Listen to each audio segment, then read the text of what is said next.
정부가 비트코인 같은 암호화폐 시장에 대해 앞으로 석 달 동안 특별 단속을 하기로 했습니다. 이상 과열 현상 때문인데 경제부 서영민 기자와 짚어보겠습니다. 서 기자 안녕하세요. 안녕하세요.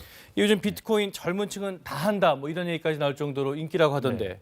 근데 뭐가 문제길래 단속을 한다는 겁니까? 이게 비트코인이라는 게 24시간 365일 계속 거래가 계속됩니다. 근데 24시간 출렁되는 건데 이게 지난 주말에 미국 재무부가 돈 세탁에 대해서 조사한다라는 루머가 돌았습니다. 그랬더니 이 가격이 7,800만 원 하다가 순식간에 7천만 원 정도까지 예. 떨어지고요. 거의 그다음에 1,000만 원 가까이 오르락내리락하네요. 다음 날 그냥 바로 또 회복을 합니다. 저렇게 왔다 갔다 하는 건데 사실 저 비트코인의 출렁임 저건 좀 적은 편입니다. 저게 예. 1등 가상화폐이기 때문에 그런 건데 정말 많이 움직이는 것들은 단기간 내에 100%, 200% 올라갔다가 순식간에 또 10분의 1로 쪼그라들기도 합니다. 이 변동성이 너무 큽니다.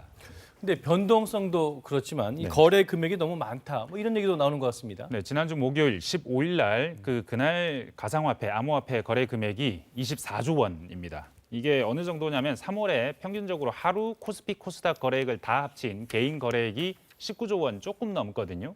코스피 코스닥 다 합친 것보다 비트코인 같은 암호화폐 투자를 더 많이 했다 이 얘기입니다.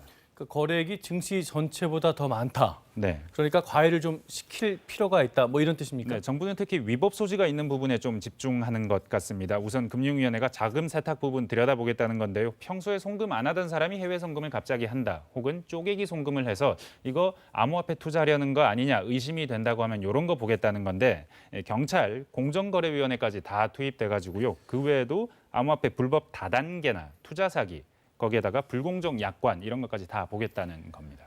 자, 그러면 이 방금 말씀하신 불법 행위 네. 막을 수는 있는 겁니까? 글쎄요, 이게 정부가 단속하겠다는 것 일단 외환 거래부터 한번 살펴보면요. 김치 프리미엄 혹시 뭔지 아십니까? 잘 모르겠습니다. 한국 비트코인이 중국이나 미국 같은 데보다 한 10%, 20% 비싸다. 그래서 한국의 비트코인을 팔러 들어오면 해외에서 사가지고 예. 그러면은 차익이 발생하고 이걸 가지고 나가면 그대로 이익이 된다. 뭐 이런 거래가 너무 많아지는 거 아니냐. 이런 얘기가 나오는데 근데 불법으로 규정은 하지만 걸러낼 방법은 없는 거래거든요. 시중은행들도 결국 송금 한도를 제한한다. 이 정도로 대응하는 거고 직접 규제는 못 하고 있습니다. 그러면 이 불법은 못 걸러내도 이 네. 과열은 좀 시킬 수 있겠죠? 그것도 글쎄요입니다. 미국에서 재무장관이나 뭐 연준 의장 그리고 한국에서도 한국은행 총재가 계속해서 하는 말이 이건 뭐 실질적인 가치가 없습니다. 투자자 여러분 조심하세요 하지만 그때 잠깐 내려갔다가 다시 바로 치고 올라가거든요. 이게 시장은 이미 투자 가치가 있다라고 확고하게 보는 것 같습니다. 비트코인 같은 경우는 지금은 디지털 금이라고까지 불리거든요. 예. 골드만삭스 같은 유명 투자 은행도 글로벌 투자자들도 게다가 최근엔 테슬라나 심지어 애플까지도 관련 언급을 하고 있습니다. 수요가 있고 시장이 오른다고 믿고 그런데 공급은 제한되니까 정부가 누른다고 눌러질 것이냐 그런 의문이 있습니다. 예, 그래서 시장에서는 정부가 이 암호화폐를 인정 안 하는 게 문제다. 제도권으로 끌고 와야 한다. 뭐 이렇게 주장하고 있다는데 이거는 어떤 맥락입니까? 뭐 금융위가 암호화폐 투자 자산 아니라고 몇 년 전에 얘기했습니다. 예. 그래서 우리가 금융으로 보고 규제할 대상이 아니다 선을 그은 건데 그러다 보니까 관련 법이 없습니다. 이렇게 되면 투자자 보호를 위한 여러 가지 뭐 공시 규정이나 아니면 여러 가지 규제를 할 수가 없는 상황이 되는 거고 강제할 수가 없는 게 되는 거죠.